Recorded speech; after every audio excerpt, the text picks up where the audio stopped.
Greetings. Father Mark signing on, continuing the series on the papacy in the early modern period. Moving into the reign of Pope 210, Pope Pius II, reigned from 1458 to 1464. The conclave of 1458 had the same problems as the conclave of 1455. What to do about the Turks, who had conquered Constantinople, what to do about all the Greek Christian refugees from their conquest, plus a new problem: how to handle all of the Spaniards brought to Italy by Callistus III, the late Pope, and given church positions by the Pope. That last problem was uppermost in the mind of the cardinals, as the death of Callistus triggered widespread violence against his Spanish relatives and allies in Rome and the Papal State. In addition, many of the cardinals were weary of the austerity of Pope Callistus. All of this combined to prop the election of an Italian Renaissance man as the 210th Pope. And we'll see this in the early modern period, an alternation, between ascetics and Renaissance men, as far as their attitudes. But not, anyway, we'll see. So the guy they elected, he was born Enea, E-N-E-A, Silvio Piccolomini, Piccolomini.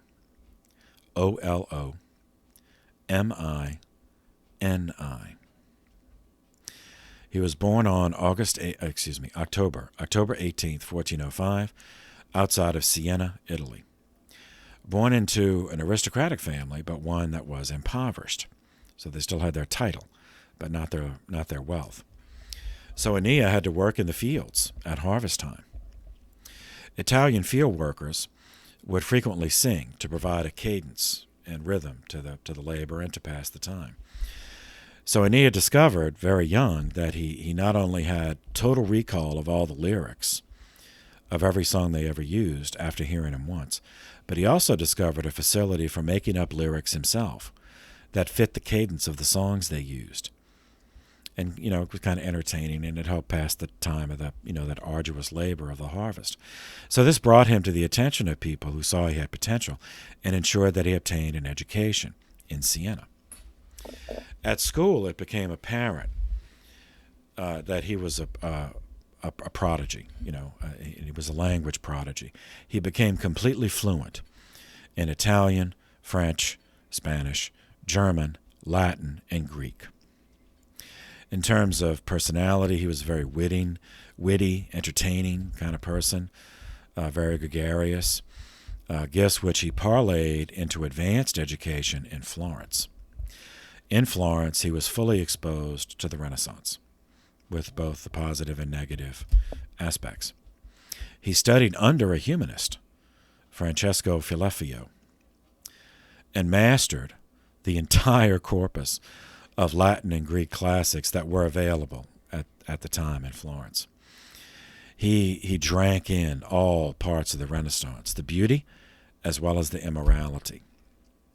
In his youth, long before he thought of priesthood, Enea lived a flagrantly promiscuous life, in the course of which reproduction occurred outside the bonds of matrimony 5 times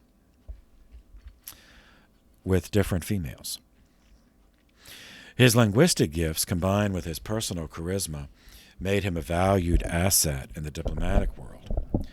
He was employed as the Latin secretary for Cardinal Dominica Capranica, as well as for the Holy Roman Emperor, who was still Frederick III. In their service, he traveled across Europe, which, with his personality, he availed himself of. He made personal connections with all the important people. And like Petrarch before him, he kept up with them by correspondence. He then took a job as Latin secretary to the Council of Basel, and from there was recruited as Latin secretary to the antipope, the last antipope, Amadeus of Savoy. So in this capacity, Aeneas, for a time, was in schism from the true church. He wrote an essay defending the authority of the council, the schismatic council, which would come back to haunt him later in life when he became pope. Now, he wrote it for his employer and as an intellectual exercise. Rather, at this point, he had no real personal theological convictions. And at the time, he was a complete Renaissance man and a layman, with all the disdain for religious piety that one branch of early Italian humanists produced. For the same reason, he wrote poems, comedies, plays, novels, some of them with erotic content that reflected the pre-Christian pagan morality of the Greco-Roman world, which the Renaissance humanists idealized. And again, all of this was not from any kind of personal, life mission. It was an exercise of language, creative, humorous, and also to make money. All this changed for him, his life, all this changed for him, as it so often does, by a close brush with death. In the year 1443. It took the form of a serious illness, which was never identified.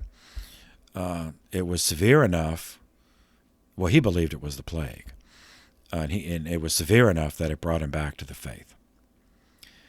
Now, I say that, he obviously was born Catholic. He was born an Italian Catholic. He was raised in the church, but he never really, believed much of anything, apart from learning. He had the good fortune to hear St. Bernardino of Siena preach before St. Bernardino died. He died the next year in 1444. Now, as we covered in previous lectures during the reign of Pope Martin V, St. Bernardino promoted devotion to the holy name of Jesus for the laity as a way to cope with living in a blasphemous world. Aeneas knew that if his illness resulted in death, that his life up to that point had earned him eternal residence in hell.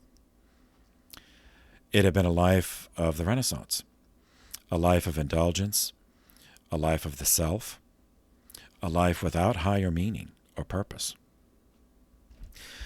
But he recovered, and when he did, he resolved to change, and it was a resolution that stayed with him. He went in person to Pope Eugenius IV, begged his forgiveness for having participated in the Schismatic Council of Basel. The Pope forgave him, accepted him back into the church. In 1446, Aeneas entered ecclesiastical life. He was ordained a priest. And despite his previous, promiscuous life, he did keep his vows for the rest of his life. In the year 1450, Pope Nicholas V named him bishop of his hometown of Siena, and also availed himself of Aeneas' extraordinary linguistic ability and network of connections, so employed him on diplomatic missions. 6 years later, 1456, Pope Callistus III appointed him to the College of Cardinals, in which capacity he participated in the conclave 2 years later. Aeneas was known as a Renaissance man because of his youthful immorality and his indiscreet publications. But those who did not know him well personally did not take his conversion seriously.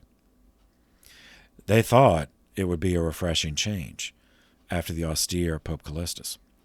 So at the age of 53, this converted Renaissance man accepted election on August 10th, 1458.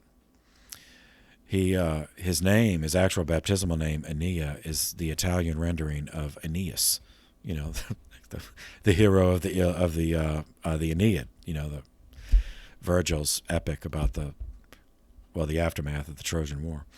So he did not become Pope Aeneas. He took the name Pius, only the second one to take that name. The first one we covered in the Patris Discourse. So this is Pope Pius II. He reigned under that title for 6 years and 5 days.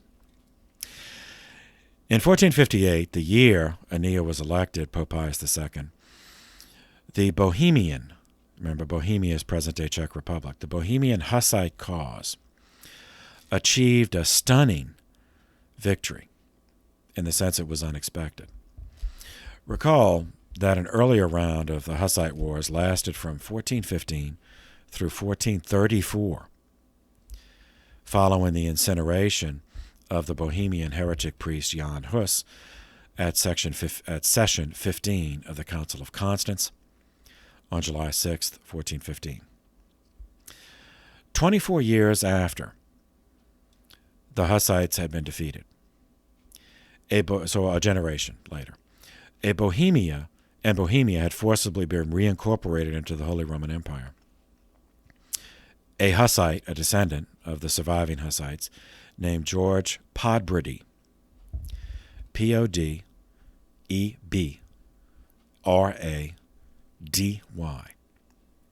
lived from 1420 to 1471. In 1458, he became king of Bohemia, and he renewed the Hussite Wars in its original form as a synthesis of nationalist, separatist aspiration, meaning Bohemia leaving the Holy Roman Empire, becoming independent instead of being subordinate to the Germans. Combine that with the national church ecclesiology of the Hussites. But remember, there were different forms of Hussites. This was the more moderate Utraquist Hussite variation. Pope Pius II excommunicated King George in 1464 because he was a Hussite heretic. But there was little else the Pope could do apart from see what the Holy Roman Emperor was going to do. But the military of the Holy Roman Empire, as the military of many of these kingdoms, for reasons we covered previously, consisted largely of condottieri, professional mercenaries. So the Holy Roman Empire had their own and employed them to suppress the Hussites. This time, it took until 1471, from 1458 to 1471, essentially a civil war within the Holy Roman Empire, but a war of independence, a second war of independence for Bohemia. And they lost, the Bohemians lost, as they did the first one. And by 1471, Bohemia was forcibly reincorporated into the Holy Roman Empire as a result of an alliance between the Holy Roman Emperor, Frederick III, and the King of Hungary, who at the time was Matthias Corvinus. Yet the episode stands out. The second round of Hussite Wars stands out as a turning point in Western church history. Because, for the first time, a nation of Europe with a reigning monarch governed a nation for years according to an ecclesial paradigm that would later be adopted by the Protestant movement, in which case their version of the Christian church acknowledged secular supremacy to the extent that the church was a department of state and repudiated many essential aspects of Catholicism. So it was not the first time that these ideas were articulated, as we've seen, and it was not the first time that wars were fought on these terms, as we've seen. But it was the first time that a realm had a king who did this. So yet another step toward the Protestant movement. The second round of those wars began in 1458. In the same year, 1458, events occurred which cast into dispute succession to the throne of the Kingdom of the Two Sicilies, which was Naples, the mainland of southern Italy, as well as the island of Sicily off the coast of southern Italy. The reigning monarch died without a legitimate heir. And the dynastic intermarriage paradigm, which was another of the feudalism problems, created a situation in which multiple men had actual claims, legitimate claims to the throne, two of which decided to pursue those claims. One was a Frenchman, Duke René. He was René, the Duc d'Anjou. He lived from 1436 to 1480. Second was a Spaniard, Ferdinand I. And in textbooks, Italian history textbooks, he's called Ferrante, Ferrante, to distinguish him from other Ferdinands who were involved. This guy, Ferrante, was an illegitimate son of King Alfonso V, the King of Aragon in Spain. Despite his illegitimacy, the illegitimacy of Ferrante, Pope Pius II backed the Spanish claimant, because over the French claimant, because the pragmatic sanction of Bourges from 1438 had made the French unreliable allies, because it declared Gallicanism, which was a national church ecclesiology.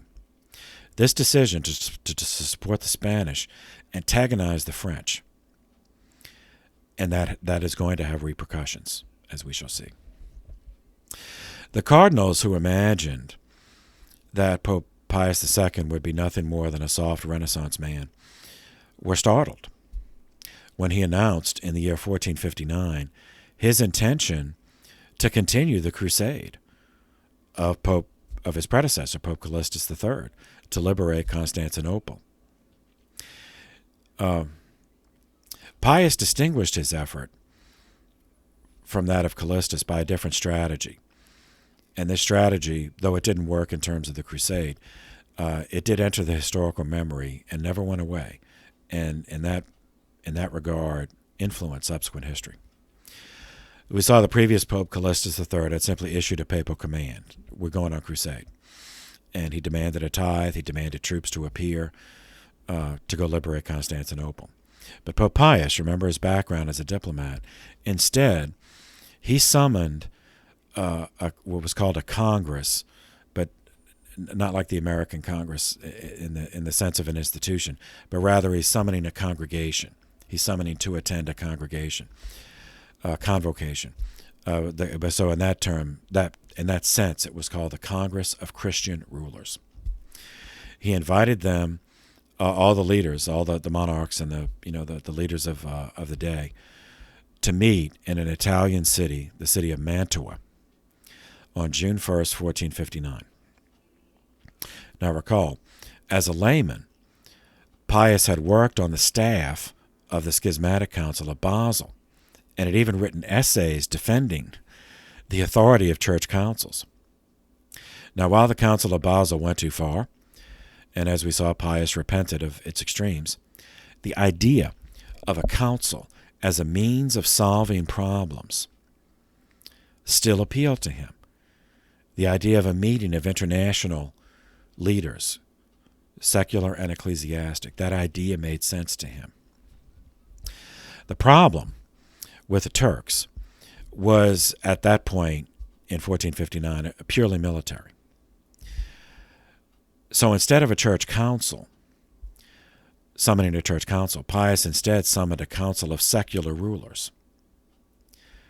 Now, this would include some ecclesiastics for reasons we've already covered, but it was designed to be a secular council rather than a church council.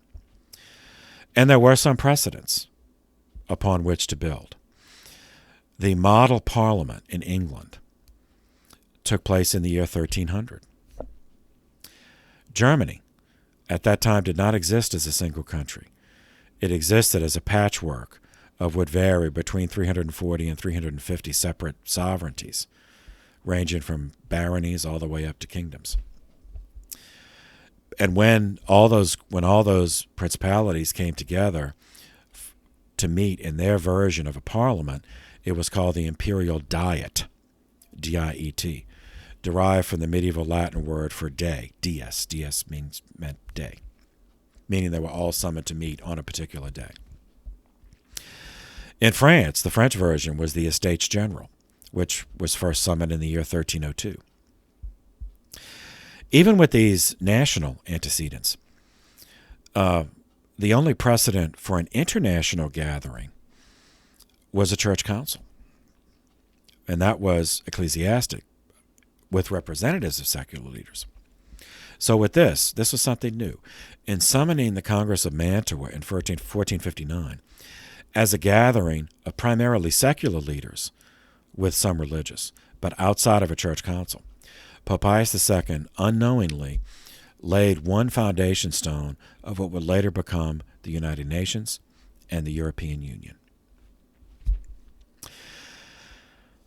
In proximate terms, the Council of Mantua in itself proved to be a disappointment, as frankly the UN and the EU have. The French sabotaged all attempts at concerted European action against the Turks to punish the Pope for having backed the Spanish over their man for the throne of Naples. In order to avoid any misunderstanding of his view of church councils, after the effort he exerted at Mantua, Pius formally condemned conciliarism as a heresy on January 18th, 1460.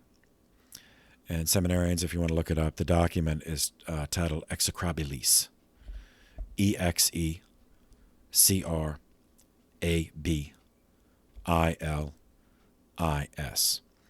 So look up that title with that date and you'll find it.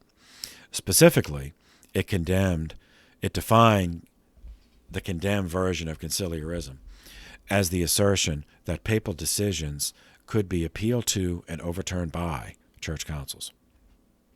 So this is not a condemnation of church councils, which do remain part of Catholic ecclesiology.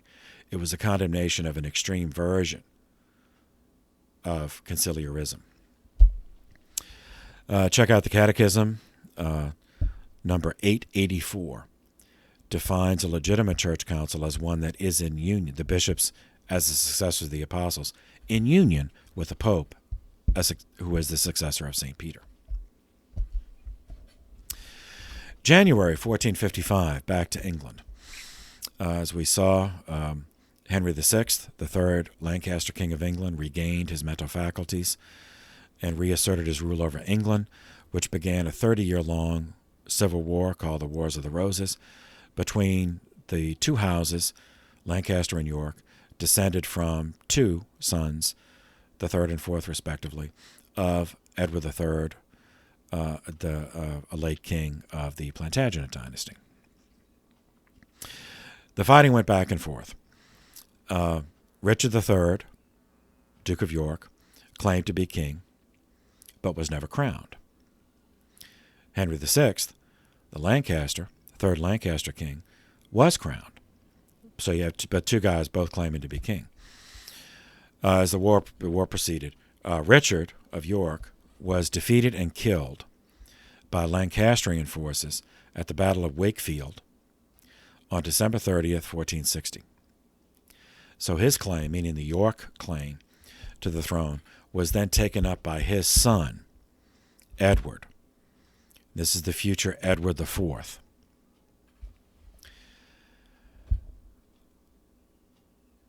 Edward won an important victory over the Lancaster King Henry VI at the Battle of Towton, Towton, on March 29th, 1461, enabling him, Edward IV, to be crowned as king, something his father had not been, making Edward IV the first of three English kings of the York dynasty, crowned kings of the York dynasty. So the Yorks would also recognize Richard as having been king, a York king, because he claimed to be, but he had never been actually crowned. Edward won another decisive victory over House Lancaster a decade later at the Battle of Tewkesbury, Tewkesbury,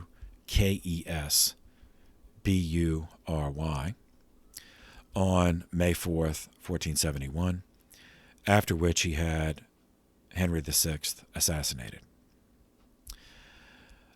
A daughter of the victor, Edward IV, was Elizabeth of York. And as we alluded to earlier in another context, and we'll see again, she ended up being the mother of Henry VIII, who after her death took England out of union with Rome.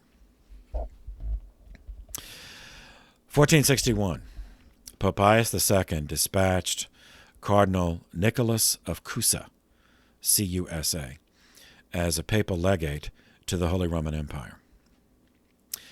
His mission was in multiple parts. First, the mission was prompted, rather, by multiple considerations. First, dismay at the success of the Hussites in gaining the throne of Bohemia.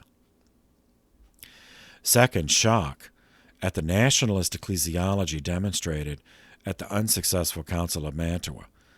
The French had sabotaged it, making Gallican arguments that the church in each country should make those decisions about going to war. Third, suspicion that the secular colleges and universities were conspiring across national borders to foment this nationalist ecclesiology as a strategy to weaken the church and to replace the independence of the church as a multinational organization with dependence on local secular rulers. Cardinal Nicholas of Cusa was given full authority to evaluate university faculties, religious orders, and even diocesan bishops, with authority to impose canonical penalties for improper conduct, especially absentee benefice holders with care of souls, and if absentee, therefore, neglecting care of souls. Every suspicion was validated by Nicholas, by his investigation. Even the suggestion that an Italian pope could dispatch a cardinal to investigate and correct anything in German lands was greeted by open conflict from a secular ruler, Duke Sigismund of Tyrol, which is now part of Austria, and was opposed by a senior ecclesiastic in Germany, the Cardinal Prince, Archbishop of Mainz, Dieter von Eisenberg. Duke Sigismund used his own soldiers, to block Nicholas of Cusa's progress through his territory, and formally appealed the Pope's actions to a church council. Cardinal Prince Archbishop von Eisenberg proposed to the German nobility that the Italian Pope was meddling in German affairs and that they should call a church council to meet without him to arrange matters in the German church the way they should be. Now, this was a test of strength, as Pius II had just condemned conciliarism in exactly that form only a year earlier. Pope Pius II retaliated by excommunicating both of these guys, and he removed von Eisenberg from his diocese and from the College of Cardinals. But the condemnation could only be enforced by force, meaning with troops. And the only troops available were those of the Holy Roman Emperor, who had his own reasons for wishing to avoid the spread of Bohemian separatism, which is what the national church ecclesiology would lead to. So he did contribute his troops. So the rebellion was put down. But it is an indication that nationalist sentiments, fueled by ethnic identity in the form of ethnic animosity toward foreigners, in this case specifically an Italian pope, as well as anti-clericalism, anti-hierarchical authority as an international entity, was in fact being promoted by academics. Conciliarism was being promoted in the universities.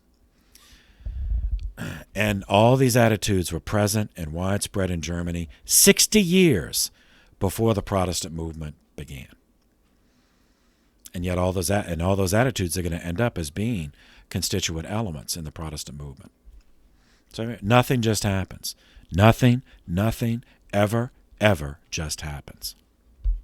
All right, back to the Renaissance. 1461 brings us to meet Leonardo da Vinci. Lived from 1452 to 1519.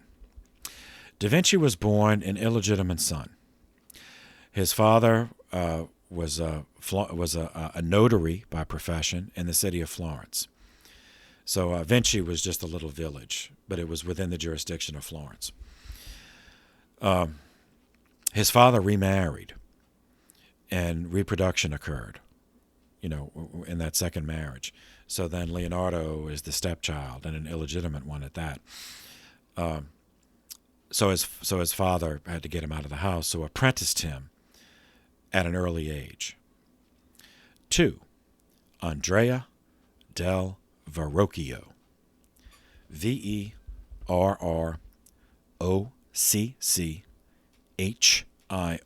Verrocchio.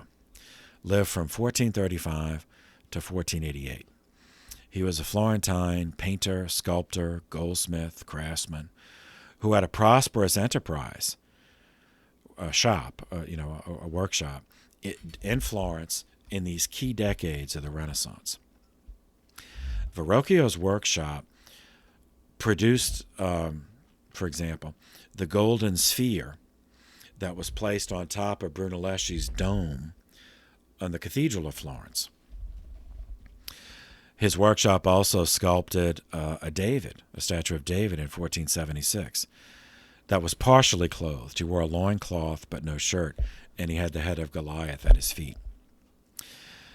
His workshop Verrocchio painted a baptism of Christ in 1474 that still exists. It's in the Uffizi Gallery in Florence. Verrocchio is even better known because we can see through his workshop an artistic genealogy of the Renaissance. So Renaissance artists, craftsmen, had to be much more versatile than we think of as tradesmen today. So you might have one that's more famous as a painter, another's more famous as a sculptor, but to make a living, they had to be able to do multiple things. And they learned through an apprenticeship. That was, their version of a trade school. And so these workshops had dormitories where the apprentices actually lived and worked. So they would eat there, sleep there. I mean, they lived there.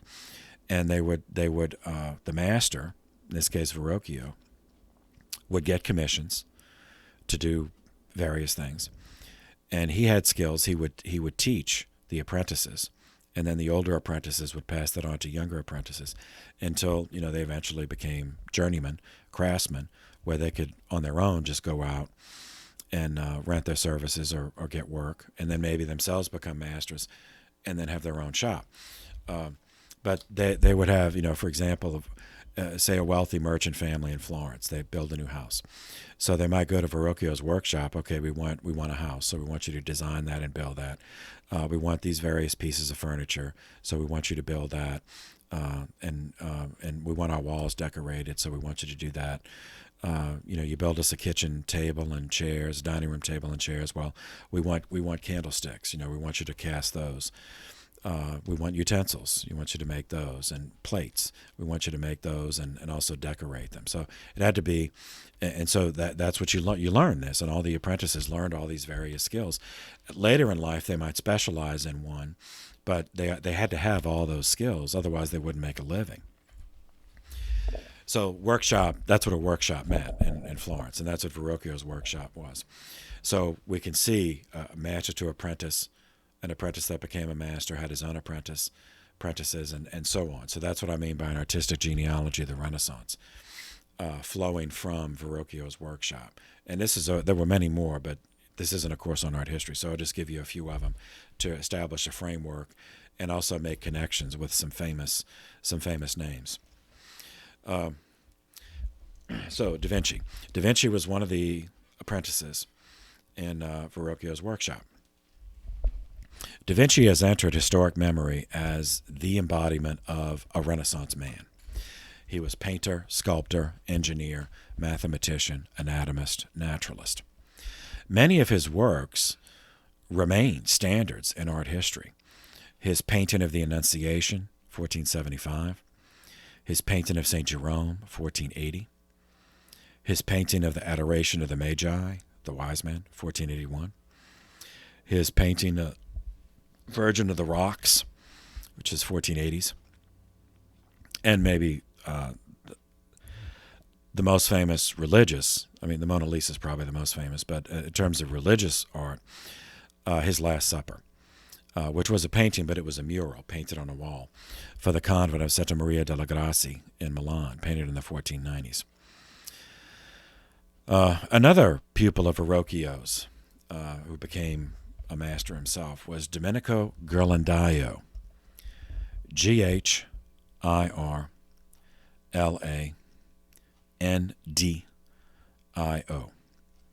He lived from 1449 to 1494. So his life overlapped with Da Vinci's. He was only 3 years older than Da Vinci, but he died younger. He became a maestro, a master in his own right. He produced a single-frame fresco for the Tornabuoni Chapel. That's a family, the House Tornabuoni, titled Life of Mary in 1485. And it's historic because it places several scenes from her life in different parts, but of the same painting. He used the interior of a Florentine house to separate the scenes. So on the, like on the stairway, there's one scene of her life. Then there's a balcony for the second floor. That's another part of her life. Then down on the floor under the stairs is another part of her life. Then in the more open areas, another. So it's all one piece, and it's unified because it's painted to be the inside of a house, but in each one there are different parts of her life, designed as a reflection tool, so you can meditate on different parts of her life, but you all have it in one visual frame of reference. He also painted a fresco masterpiece. It's really a masterpiece of Renaissance perspective and portrait realism, which was another thing that's emerging. And medieval art was very stylized, so this is more realism. It's titled Old Man with Grandson, 1490. Now, Ghirlandaio had many apprentices, one of whom is more famous than him, none other than Michelangelo Buonarroti. Yes, the Michelangelo. He lived forever, lived from 1475 to 1564. And he sculpted the Pietà, the David, the Moses, and painted the Sistine ceiling. He served as an architect of St. Peter's Basilica, painted the Last Judgment on the wall of the Sistine. I mean, it just goes on and on. So it's from Verrocchio to Ghirlandaio to Michelangelo. Another pupil of Verrocchio's from that workshop was Francesco Botticelli, Botticini, Bottticini,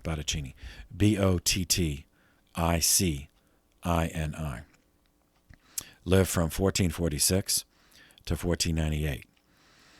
He became a maestro in his own right after training with Verrocchio. He painted a famous Saint Sebastian, which you've probably seen. I mean, if you Google, painting of Saint Sebastian, this is the one that's probably going to come up. Another famous one of Saint Cecilia. Saint Sebastian is the one that was martyred with all the arrows being shot at. Saint Cecilia, another famous one, patron saint of music, one of the patron saints of music. Another Verrocchio's pupils who became a maestro was Pietro Perugino, Perugino,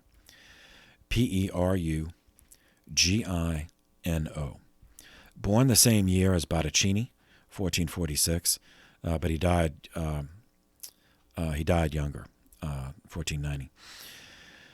As a maestro, he painted a fresco on the wall of the Sistine Chapel. This is before Michelangelo.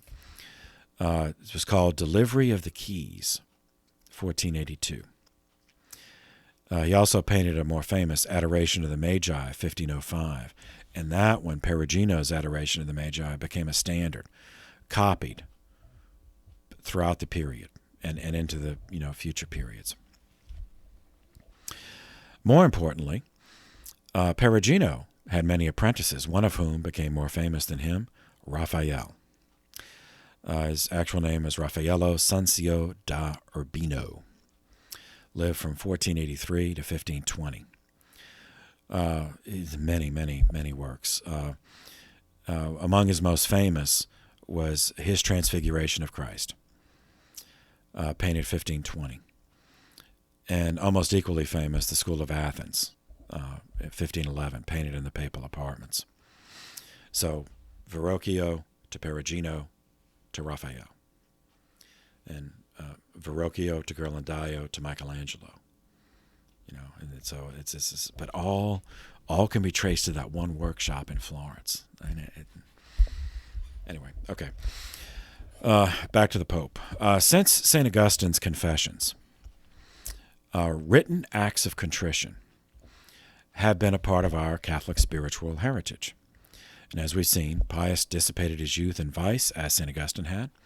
But unlike St. Augustine, Pius had his youthful errors continually used during his pontificate to undermine his credibility by distracting people. Hey, who are you to tell us what to do? You had all these illegitimate children, that kind of thing. So Pius II attempted to respond officially with his own version of the Confessions on April 26, 1463. It was titled Bull of Retraction, which freely admitted all of his sins. Yes, I did this, and this, which you said. Plus, I did a few other things you didn't know. I did this and this and that. And he explained that, yes, okay, I did that, but like St. Paul, like St. Augustine, I had a conversion and discerned a true vocation. And I have lived that vocation ever since. And he called attention to the irrationality of his critics, who would accept without question the writings of his youth as being the true guide to his inner self, yet reject all the writing of his later years by the same person as complete fabrications issued for political reasons. So either a man's honest or he's not. If you accept his honesty, that he's an honest man, well, okay. The works of his youth were wrong, were sinful. But the honesty of adulthood is also true, the honesty of the conversion. And so that should be accepted as well. Of course, everybody had already made up their mind. Those who supported him believed and accepted him, and they would have even without this. And those who didn't.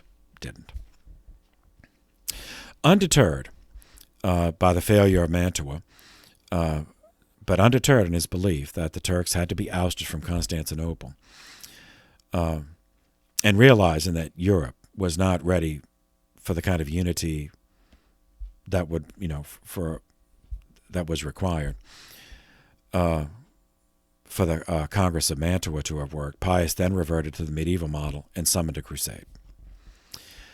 He ordered that it muster at Ancona on the eastern coast, the Adriatic coast of Italy, in the summer of 1464, and he announced that he personally would lead the crusade. In June of 1464, he went on procession. He left Rome in procession in full panoply to go to Ancona and wait. He said, wait for the muster. And as the summer progressed, only a handful of crusaders appeared, certainly not enough to form an army. And he never left Ancona alive. He stayed there. He died 2 months later on August 15th, 1464, in company of the very few men who had answered his call to crusade. He was followed as Pope 211 by Pope Paul II, and it is to his reign that we will turn in the next video. So for now, thank you for your attention. This session is adjourned.